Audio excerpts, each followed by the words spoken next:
My name is Louie. I'm Dan. And here we are, exposing the media's lies, the movie's bias, and the truth about the moon landing on Dead Man Walking. So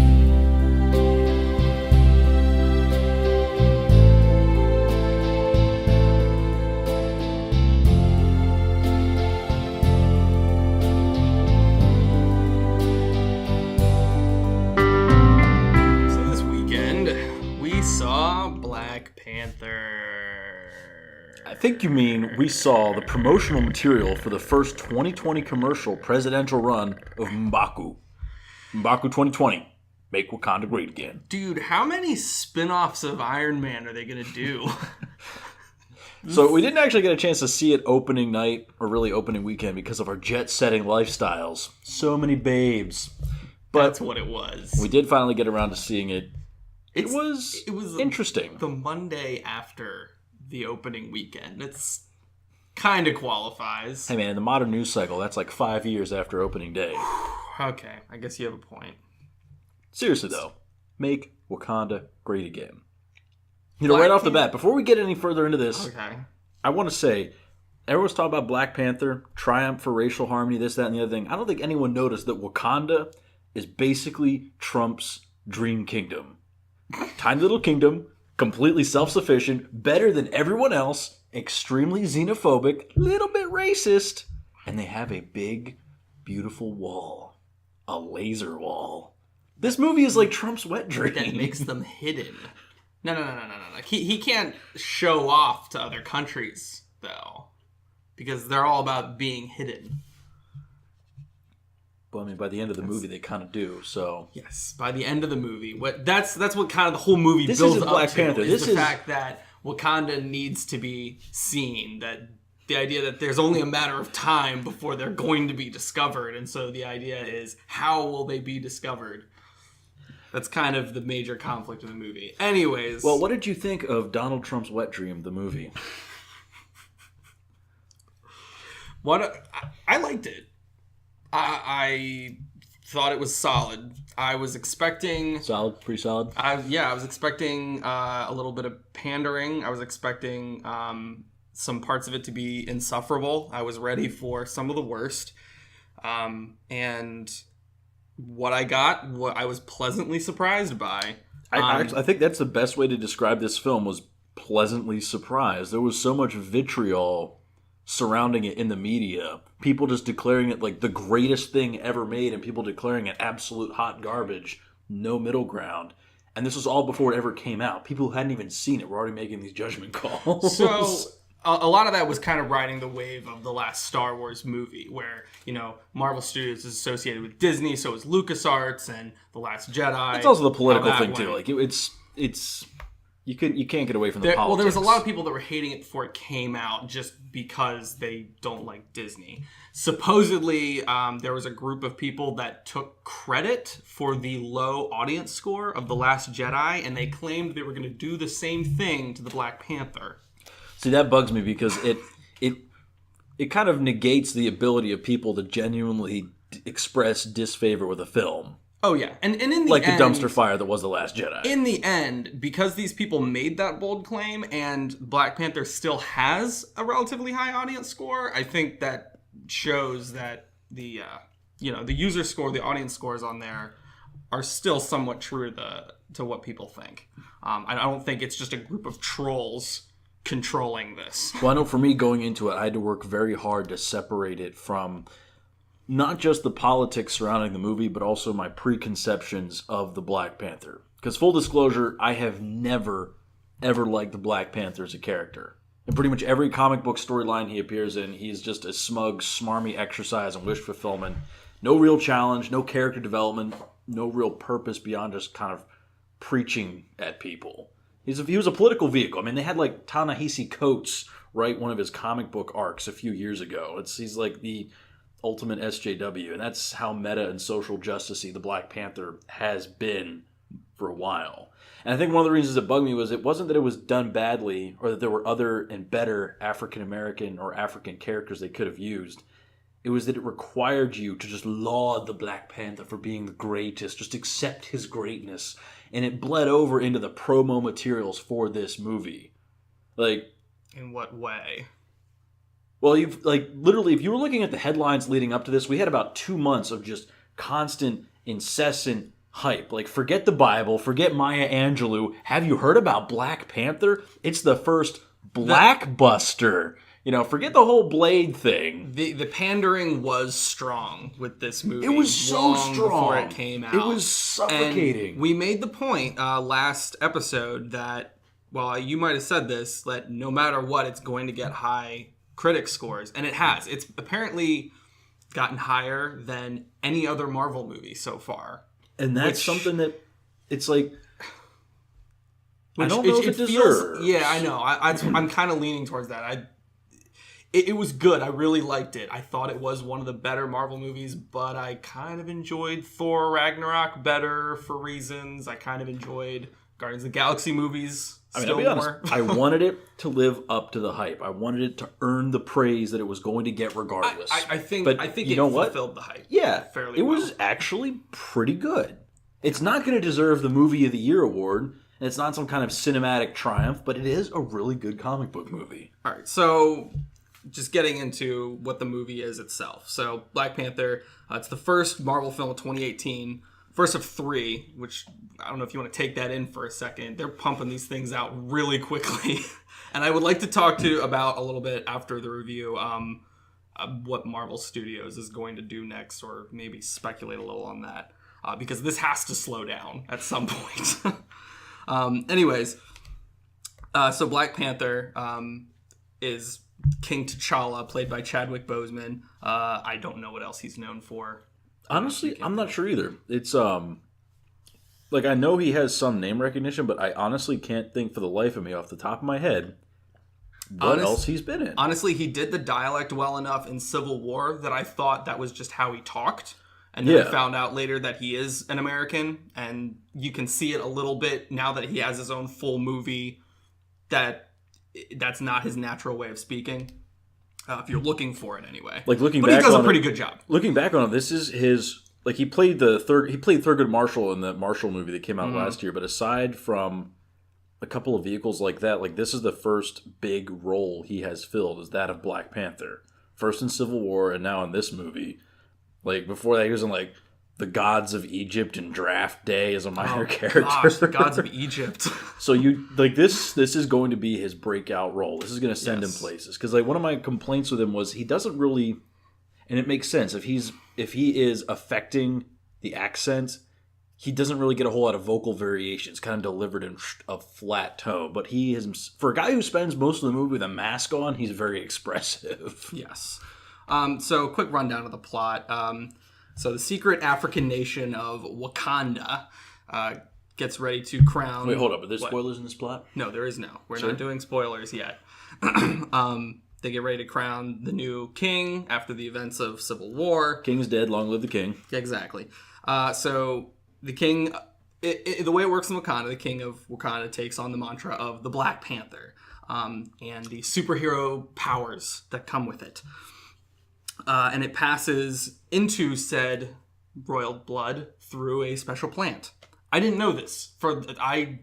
About the character, for some reason I thought that he didn't have superpowers. He just had like a really crazy suit. He's basically on par with Captain America in terms of physicality, and then just has a Captain America shield and suit. I think it's a really good... Soon after T'Challa has been made king, he makes the decision to go after a longtime fugitive of Wakanda, and in the process discovers a bigger plot. Because, come on, there's always a bigger plot. You can't just have Andy Serkis running around not after that much bigger.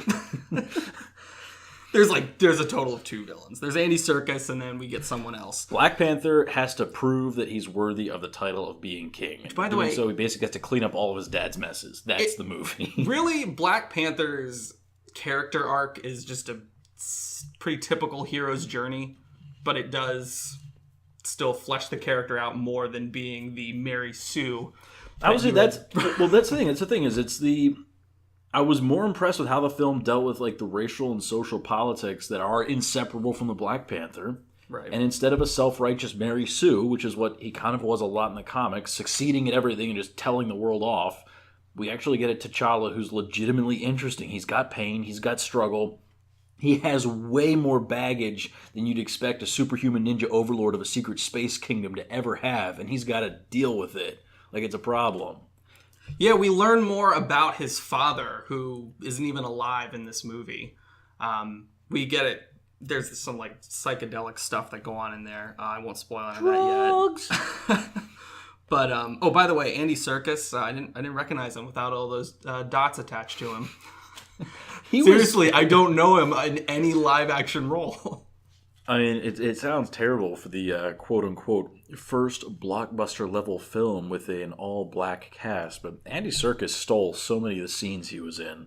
As a villain, yes. He was a hilarious villain. He was more fun. I don't want to say that he was, like, better than, who was it, Killmonger? Because... Michael B. Jordan was also fantastic. He was great, that's probably one of the weird things. He just wasn't quite as funny. That's one of the weird things about this movie is that for the first hour, it's actually not that exciting until the villains show up and really hit the ground running. And you have possibly one of like the two best Marvel movie villains to this point, and they put them both together, which is just fantastic. Andy Serkis really steps up his game after Age of Ultron as just like this crazy person. Yes. Like maybe I'm wondering like if he had like Ultron PTSD from this movie. I have no idea, but it's like the first hour drags a bit. They're clearly trying to like marvel you with Wakanda, but things really get interesting. And we get to see the Black Panther deal with real danger, like including the most dangerous thing of all, his greatest weakness, politics. There's a lot of politics in this movie, like as of like kingdom succession and national laws and things. Yes, that there was a little is. Weird. What I liked about it was... But it was handled well. It was handled very well. They explained how the politics of Wakanda work, what their values are. It's not confusing like the Star Wars prequels. It's actually pretty straightforward. Yes, and it's relatable. I mean, that baggage that we're talking about with T'Challa and the weight that he's bringing in from his father's past mistakes, like all of that comes into play. And you start to feel for it, I think. I did, anyway. For me, the end result is just a tight, well-scripted film that it stumbles every once in a while, but overall, instead of being a preachy mess, it was actually really, really fun. Yes. Because even though, like, there's clear themes of African oppression that are explored. One of the first places where we see Killmonger is in a British museum, which the Brits can't, like, keep their grubby mitts off of. But they're explored well. Yes. And I have that in my, when we go into the good, the bad, and the ugly, that's one of my good sections. But the characters, like, the actors were fantastic. I mean, Chadwick Boseman inhabits the character of the Black Panther. Daniel Kaluuya, or as most of America knows him, the guy from Get Out, has a very small role that feels very pivotal just because of, he's a good actor. Oh my gosh, I forgot that's what he was in. I was thinking of, he was in an episode of Black Mirror. Really? And that's what I kept thinking of him from. And I completely forgot that he was the main character from Get Out. He's a good actor. Which is another movie that was overhyped for being about... But it was also a good film. It was very good, but let's not forget the best character in the entire film, Winston Duke, as freaking M'Baku. I didn't even look up his name. Winston Duke. I have no idea what else he's been in. M'Baku in the comic books, that was Man-Ape, basically Black Panther's opposite number. Like, he would literally wear a gorilla suit. A little disappointed we didn't get to see the gorilla suit in this movie because that would have been hilarious. I know that Forrest 2020. Forrest Whitaker reprises his role from Rogue One as the one no one can understand. Save the dream! I was waiting for him to say that. This is alright. He was like a shaman dude in this. Ultimately, Michael B. Jordan did walk away with the show. Like, it was him as the villain that made that movie. In my opinion, anyway. Yeah. Like, if you think something different, you're wrong. Despite, like, all the obvious, like, social and political parallels to the real world, they all feel appropriate for the story, and they're just welcome due to the lack of all that, heavy-handed preaching. So we can't emphasize this enough. Warmonger. If you were worried about going to the film because you thought it was just going to be, like, beating you over the head with some kind of political message, the message is there, but it doesn't detract from the film. It's handled well, something I thought I would never see in a modern movie. My summary before we get into spoilers: Black Panther's hokey at times, but as like a comic book movie is in a fun way. And the plot has all the trappings of what you would expect out of like that hero's journey story. The setting and presentation, while not perfect, they just elevate this movie into the fun stuff that we're talking about. It's not going to deserve the awards it's going to win, but it definitely deserves the box office numbers. Yeah, and because I kind of think that strong setting, that strong presentation, all the fun characters, it brought it out of what might have been a sort of run-of-the-mill mediocre superhero story that we're getting used to. Spoil it for me. Spoil me. Wakanda first, man. That's how I sum up Wakanda politics. Wakanda first. That's what I'm saying, man. You got to make Wakanda great again. So, the good. Well, let's start with the good. The acting. The acting, okay. Right off the bat. Michael B. Jordan, Andy Serkis. Like, we finally get good Marvel villains, and they put them both in the same movie. And I'm pretty cheesed off. I'll save that. Well, no. Okay, spoilers. Spoiling now. They both die. And I'm kind of bummed out about that, because like you finally have good villains, and then you kill them. Marvel does have other good villains, but these definitely stand out. You're right. For me, the best thing, though, was how they dealt with the race relations. Like, that's what surprised me the most. Like, because the way they were talking about it, I was fully expecting that beat you over the head preachiness. Well, what was fun about this is they take characters from different stances. Like, Killmonger is clearly this guy that sees a world of oppressed Africans. Well, that's the thing. Is like making one of the main villains a black guy was bold.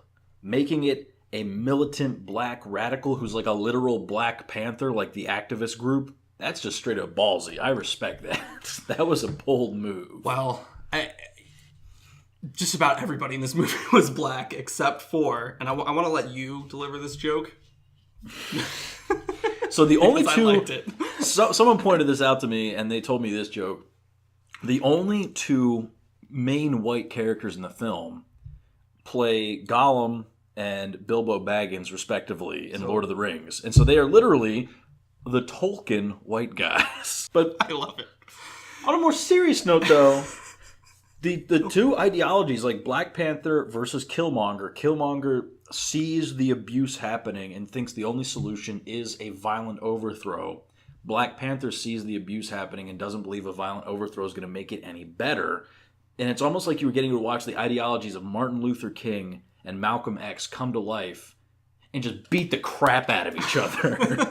They both got suits on and they're clawing at each other. But seriously, the decision to call out the toxic mentality of the violently radical wing of the movement was bold. And frankly, it's long overdue. And it wasn't like Black Panther was shying away from getting involved.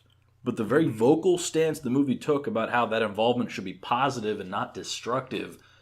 Honestly, when you look at the news these days and how everyone flips out over everything, that's a good call for a film to make. Mm-hmm. That's what I was surprised. I was surprised they were able to walk that line so well. It eventually ended in, like, we want to come together with the nations of the world, and it had a message of unity, just among people, and like, you're gonna do a lot more. Bickering. You're gonna do a lot more good by helping someone than by hitting them over the head. Exactly. And I was like, that's a classic superhero message that in like a movie culture that's obsessed with being all subversive. It's like that was a breath of fresh air to me. I like that. I liked rhinos in the last fight scene. I actually put the last fight scene under my bad. I put it under your bad, really? Okay. Well, there were parts of this. So the fight scenes in this were very stylized. I just like the style of this movie overall. It kept throwing new things at me. It reminded me that, like, I would really like to visit Africa sometime. Just go on a safari or something, because they bring up, like, the beauty of Wakanda all the time. They're like, what was it? Killmonger, like, wants to see the sunset of Wakanda, like, because his dad told him he was going to take him there and all this. And it really embraces this African theme very well. There's a lot of but the soundtrack stands out. It's a lot of drum beats, a lot of African. The soundtrack was very distinctive. I didn't even think about that, but it was And I'm glad that Marvel movies are doing that in general. The last movie that we had, Thor Ragnarok, it had its own soundtrack that stood out. Just 80s riffing. It was 80s riffing, but it was still unique. It's like once that was positively received from Guardians of the Galaxy, you started to see it show up more in other places. But this movie it was separate from Guardians, though. I know Thor Ragnarok was, and that's what I mean. And this movie has its own separate style. This far and away will have the most unique soundtrack you're going to hear in a film for a while, unless they do a lot of imitation of it in the near future. Extremely unique soundtrack in a good way. Like it enhanced the movie, in my opinion. The action scenes of supporting cast were surprisingly fun to watch. Like when I first heard that the Royal Guard was like this group of this warrior women with spears, which that's seems what kind it is of in the bizarre. comic book, but yeah, I didn't know that, but they were fun to watch. Them freaking like beating their sticks around and like jumping into formation. It was actually really cool. When someone looks at him and makes a comment about Grace Jones, I just died. If anyone's seen like the second Conan movie from the 80s, that was what was really missing, was like a Grace Jones cameo or something. That would have been just beyond hilarious. I had fun watching the fight scenes in this. It was an action movie. And it delivered on the action fairly well for me. And in its own unique, stylistic, and distinctly African way. And that was fun. It was. Now, for me, my problem with the ending fight scene, don't get me wrong, it was really, really cool. If you haven't seen it, all you need to know is that battle rhinos are summoned, and the Black Panther has to straight up suplex one of them. They go on this like savannah plain, and like all the tribes come together and just duke it out at the end. Just beat the tobacco juice out of each other. But it was also really, really corny. Yes. If you haven't seen it, Black Panther wrestles a rhino and wins. Plus, the other thing that kind of was a little odd was after spending the entire movie clearly showing and framing all these strong female characters, we get like about a solid 5 minutes of Michael B. Jordan just beating the crap out of some ladies, just like wailing on them.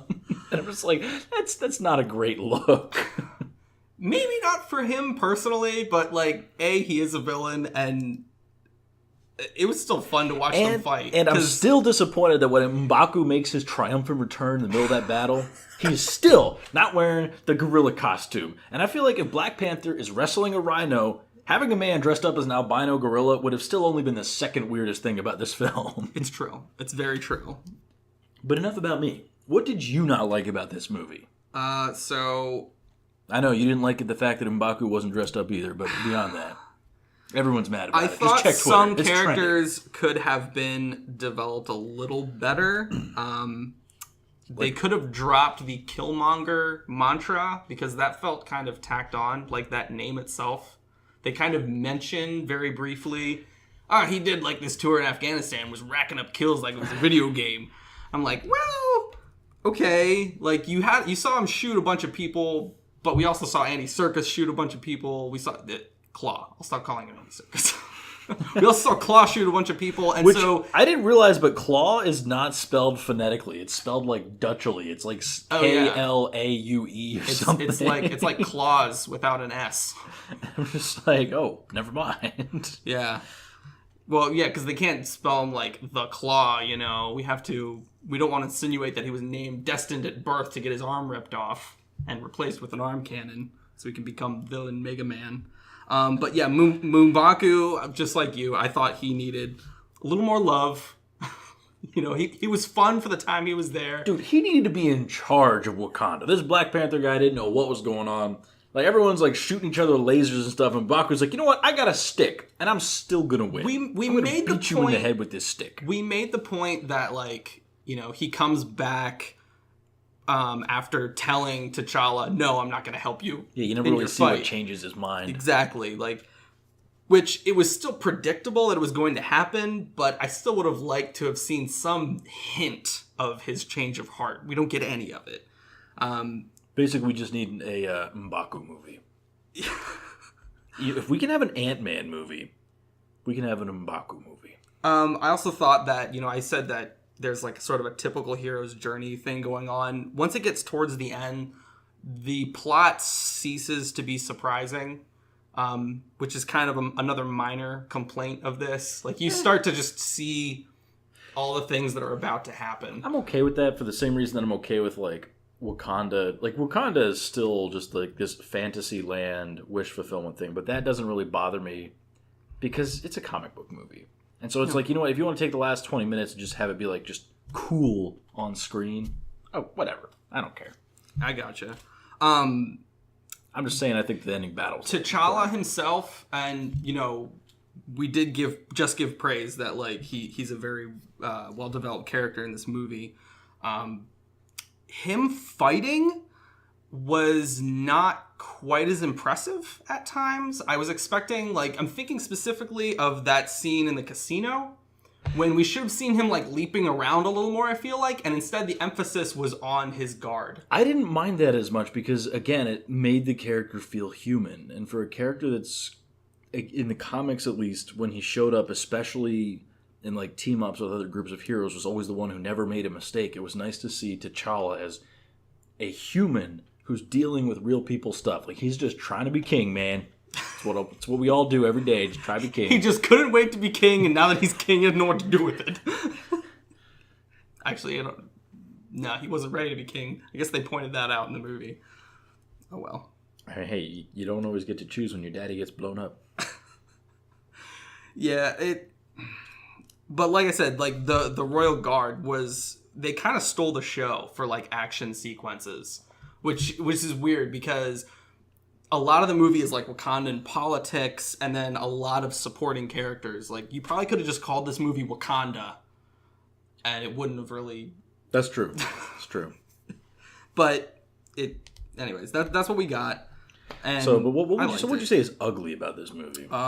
Besides, like, Michael B. Jordan's body modifications. What I would say is The Last Jedi about this movie. I would be inclined to say those ugly lip things, because those things that you, like, stretch your lip out and get that. That did get a lot of airplay. That surprised me. The African is traditionally an African body modification. Some tribes, they basically put, like, a dinner plate in their lower lips. Not dinner plate, but it's a large circle, and it just stretches their lower lip out. It was the only extreme body modification thing that I noticed. Like, Africans are kind of known for doing a lot of that stuff, and that was the only one I saw. There's a lot of weird tribal stuff all over the world, but the lower lip thing was the most obvious, we'll say. Yeah, but that wasn't quite it. The thing that really got to me was the mother flipping snare drums. All right, so once again, I was praising the soundtrack. The rest of the soundtrack is great. I love it. I love all the beats and the whatever. That sounded beautiful. Snare drums. So Killmonger's theme, because he's the only one that came from America, which is jarring, by the way, when he comes in and he starts going like, sup. And everybody's pretty funny. Everybody else is, like, speaking this, like, royal. What is this man doing here? And, like, hey, bro, what's going on? T'Challa's like, this is not that way. And then Killmonger's like, yo, I'm gonna burn it all down. That was pretty funny. But his theme was just a straight, like, hip hop snare drum. And this is totally my personal preference thing. I hate that sound in music. You know what bugged me the most was the drugs they take, the herb to become Black Panther. They call it the heart-shaped herb. They've been using this thing for like 1,000 years, and that's the best they could do. It's the heart-shaped herb. And like they're referring to it this like utter like solemnity, like, oh, the heart-shaped herb will compel you. It's just like will compel you. Give it like a cool name or something. You just go, hey, what's it? Oh, it kind of looks like a heart. Look, call it the heart-shaped herb. So we didn't really mention this, but like the Black Panther suit is made of vibranium, which is the same stuff that Captain America's shield's made out of. Before this movie, basically the white people of the world thought that vibranium, all of it was in Captain America's shield. Am I correct?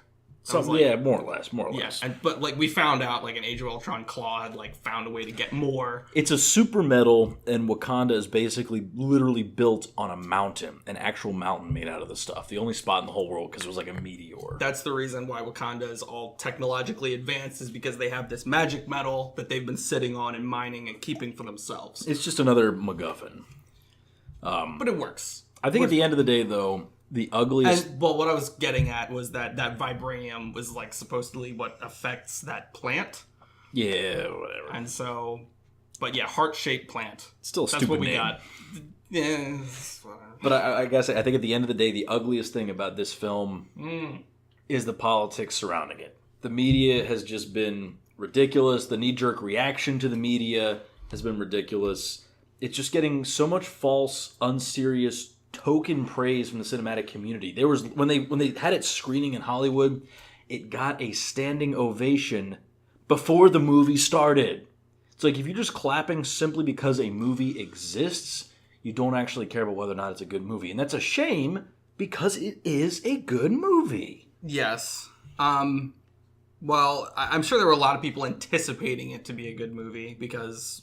But a lot of it has been bad. just like, oh, it's great that this movie is being made. It's like, wait until you see the film, then make the judgment call. It's hard for people to judge a film on its own merits when there's so much of that miasma swirling around it. It's like it's a lot more nuanced than people would expect. Well, there's a lot of people that I think are excited for, we mentioned that it's mostly an all-black cast. The white characters in the film are a villain and this like FBI guy, CIA guy, who is kind of a doofus when you first meet him, and he clearly doesn't know anything about Wakanda. He keeps saying, "Oh, it's just some third world country, what shepherds and blankets or whatever." That's all. That's the whole point, though. Is that that's what everyone thinks Wakanda is? Yes, and so he's kind of he represents this kind of ignorant doofus, and then later his character develops in a pretty nice way, I thought, but. The rest of the cast is African or of African descent, and they do a good job. But you're right; they hadn't seen the movie yet. We don't know if it's good. It's the fact that it was. I understand that cast why was it's being there. celebrated. There's a lot of people that were excited to see that. I think in such a huge movie. But like as a personal fan of like the movie Blade, I feel personally slighted. That they're like, oh, this is the first comic book movie with a black guy. And it's like, okay, you know what? The only reason Wesley Snipes isn't killing you for saying that right now is because he doesn't want to go back to jail. Tax evasion was enough for him. I still haven't seen Blade. It's a sad day when the world's premier vampire hunter of color is put behind bars for what is possibly the whitest crime in the world. But I think there was a line in Expendables 3. Was he in that movie? I do not know. He should have been, though. There was totally a line. They were like on a train Honestly, somewhere. the fact you haven't seen Blade makes me kind of hate you right now. Look, in Expendables 3, they were like on a train somewhere, and there was a guy that was a fugitive. He was a black guy, and I can't remember if it was Wesley Snipes, but he makes that line when they say, hey, like, what are you getting chased for? Like, what are you in for? And he says, tax evasion. And he says it in that voice, like with these crazy eyes. It was fantastic. So I believe you, but I agree. You still need to watch Blade. The surrounding stuff around this movie is ridiculous. On point of the Royal Guard, there were a lot of people that were excited that women got roles as these warriors. That's cool. They did a good job. Which kind of brings up the point of an all-female Marvel movie, which was something that See, the reason I'm sighing heavily because the reason that the all-female like elite soldier team they pulled it off so well is because no one sat there and was making a big deal about it. Like at no point did someone go in and was like, "Oh, why are all your women soldiers?" Like that was never a thing. It was just there, and you just accepted it, and they made it look so cool. It was choreographed so well that you did not question it. You were like, "Yeah, they're badass. I'm fine with this." It's not like Black Widow, where every other karate move she does just so oh, let me turn my butt towards the camera. Check it out. Well, in some fairness, Black Widow's character in the comics was that she's seductive, right? I mean, she Yeah, has that about her. I'm just saying. But it was Thor Ragnarok. I don't remember the actress's name who played Valkyrie in that movie. I like that character. I do not remember her name either. I liked that character, but she basically walked straight up to Kevin Feige and the executive producer at Marvel and said, like, we need an all-female Marvel movie. Like, we have enough female characters already. Like, we need to make this a thing. See, at that point, it's just... And because there were so many big female characters in Black Panther, because it wasn't just the Royal Guard, it was his sister, I think, who was the... Wait, no.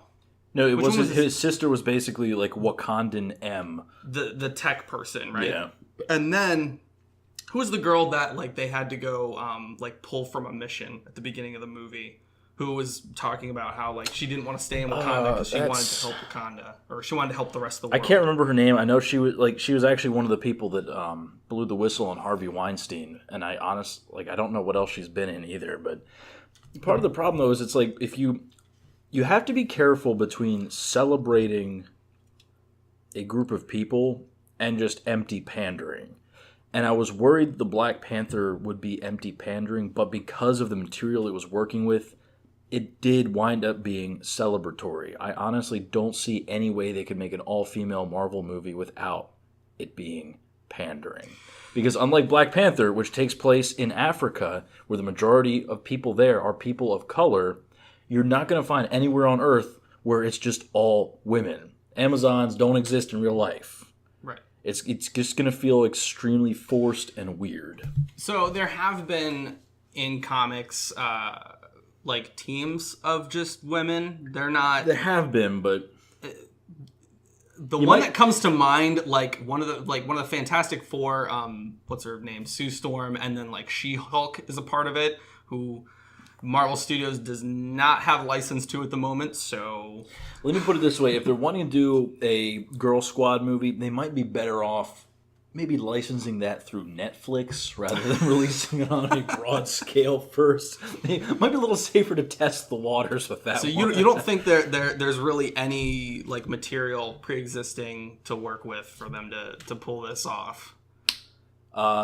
Name 2 female superheroes in the Marvel universe that actually have superpowers. In the cinematic universe or just comics? Cinematic universe. I can think of 2. So far, we haven't had the Captain Marvel movie yet, but she's coming up. That's going to be hot garbage. Get Scarlet Witch. We'll see, man. But she's there already. Like, it's confirmed. So she's there. You kind of have Scarlet to include Witch. her. You've got Valkyrie, Gamora. Yeah, it's true. Gamora, Nebula. Gwyneth Paltrow. If you can have her put the Iron Man suit on that they referenced once and never got back to again. Yeah. Nebula is basically a villain. No, she don't count. She was like redeemed though in Your mom's redeemed. Volume 2.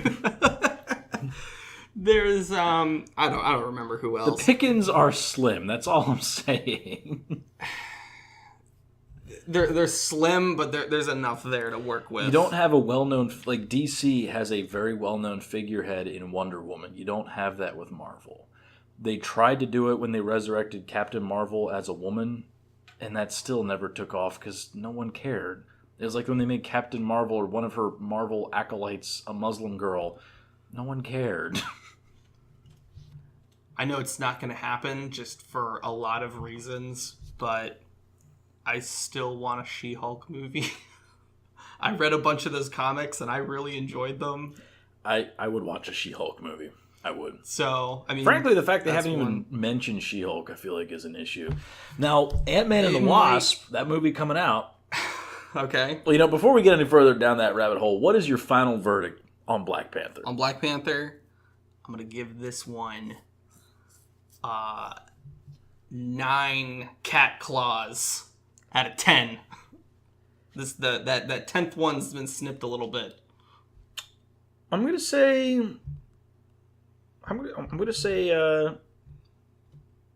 7 or 8 out of 10. Still pretty good. 3 stars. if you can cut through the politics, the prejudice, just the slavering nonsense over the first Blackbuster, as people keep calling it, you'll find a pretty good, straightforward comic book movie. It's got important things to say, but it's really fun to watch. Again, it won't deserve the awards, but it absolutely deserves its crushing box office numbers. It's a fun film. I like it. Agreed. I never thought I would say that about a Black Panther movie, and here I am saying it. My little brother finally won. I was curious how this was going to go, because we didn't really talk about this movie after we saw it, and I was like ready for. I don't know. I'm not sure what I was ready for. I was pleasantly surprised by my own reaction. I mean, I could tell you were enjoying it, at least in the theater. So, anyways, next up, Marvel Studios. Now, forget that. What are we watching early, man? Do we want to do what movies are we watching next, or do we want to do our up next in Marvel Studios bit? Because it's all going to turn into one big congealed mess at the end anyway, but if you've been listening to the podcast this far, you've gotten used to it. Episode 4, ladies and gentlemen, we still have no idea what we're doing. Yeah, we do. I got a list.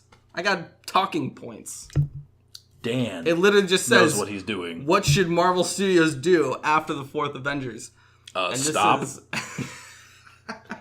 So these are the movies that they have planned next. So we saw a trailer for Ant-Man and the Wasp, which I'm looking forward to. I'm looking forward to that. Yeah, I'm I like Ant-Man. I feel like I'm in the minority with a lot of people there, but Ant-Man is like the working Joe superhero. He's just a dude trying to make ends meet, finds an Ant-Man costume so he can talk to insects. Who hasn't been there? I don't know if you were excited to see the first Ant-Man movie initially. Because you did say that, what's his name? Scott Lang, that he was kind of the least interesting of the Ant-Man it's characters. It's like a random burnout perv. And then the way they actually ran it in the movie, I was like, all right. You see, in the comic books, Ant-Man was like this stressed out scientist who was always grouchy about everything. There was like this whole like domestic violence subplot, which was really weird. And I was like, that's not going to make a great film. You don't want to have Ant-Man punching his wife. That's a bad look.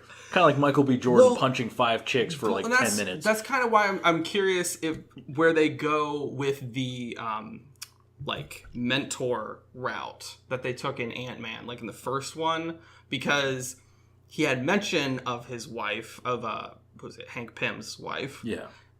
And so don't get me wrong, didn't these completely movies rule out a domestic abuse backstory there yet, because that guy clearly like has kind of a messed up backstory, and so we haven't really explored it yet. But it's like these movies aren't going to be breaking any new ground. They're not triumphs of art.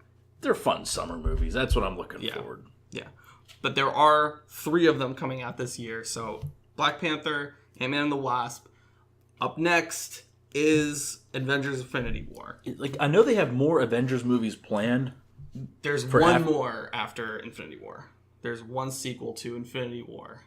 There was originally supposed to be part 1 and part 2, and now it's Infinity War, and they decided to rename part 2 to something else because they said it was going to be different, but they don't want to say what it is because this that will thing spoil. With cliffhangers, I hate it. It's the dumbest thing in the world. It's like just release the 4-hour movie. People will watch it. I don't care. Don't make me go to 2 different movies just to get one complete storyline. Will they though? I mean, I would. People have. I mean, I would too. But I really don't care about other people. I just don't want to wait a year. Like, especially if they're shooting it all at once. It's just like, hey, you know what? You could watch the whole thing, but no, screw you.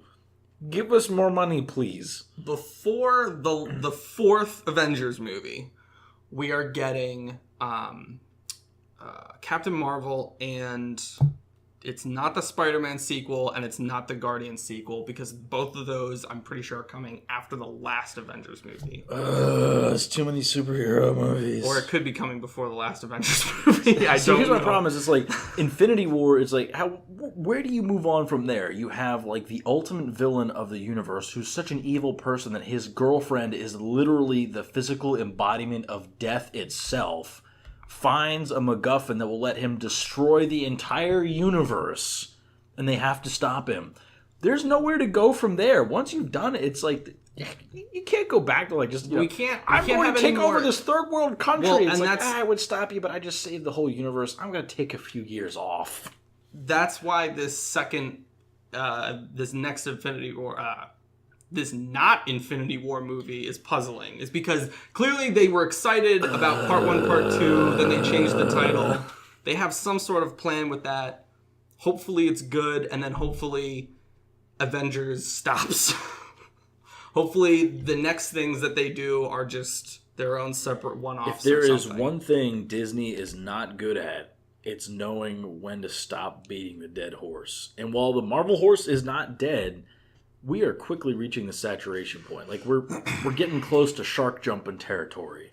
And unless the Marvel boardroom is pretty cohesive on exactly where they want their random plot threads to go, they've been doing a better job than any other expanded universe so far. I'm not saying they haven't, but they're also the first ones to be doing it. And they have a lot more stuff in their expanded universe than anyone else does because they've been doing it for 10 years now. Yes. It's been 10 years of these. 10 years of Robert Downey Jr. Tony Stark is going gray before our eyes. Yeah, it's, Infinity War is going to be his 8th movie with them? I don't even know, man. It's... I think Spider-Man Homecoming was... I love superhero movies. I'm a superhero nerd, but we're getting to the point where it's like, all right, y'all got to calm down. Well, and that's why I'm wondering, after the 4th Avengers, assuming that, they do slow down and maybe they go to like one movie a year, like one superhero one-off movie a year that isn't like tied into some greater plot. It just kind of exists in the same world. Like maybe sort of what they're doing with X-Men now.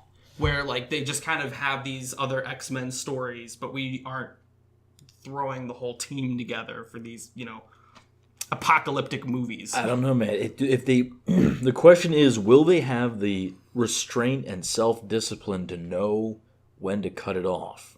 Or are they just going to let it peter out into a sad fart noise like the 90s Batman movies did? So here's my prediction, because they already said that Phase 4 is going to look different.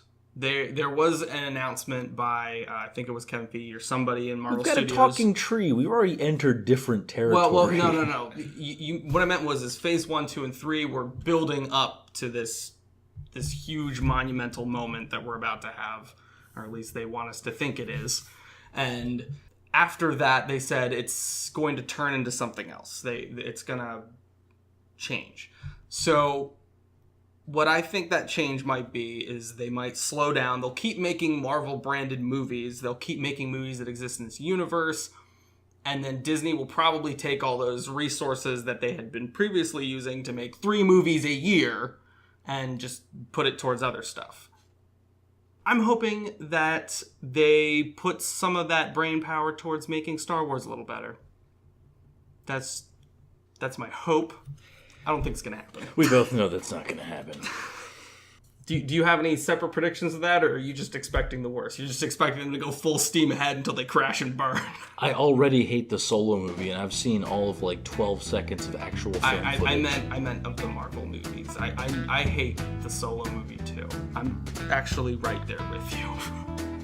Again, Marvel movies, it all depends on how they wrap it up, if they wrap it up. If they don't wrap it up, they're going to make a huge mistake. Always go out on your own terms. And on that note, this has been Dead Man Walking. Next up is Early Man!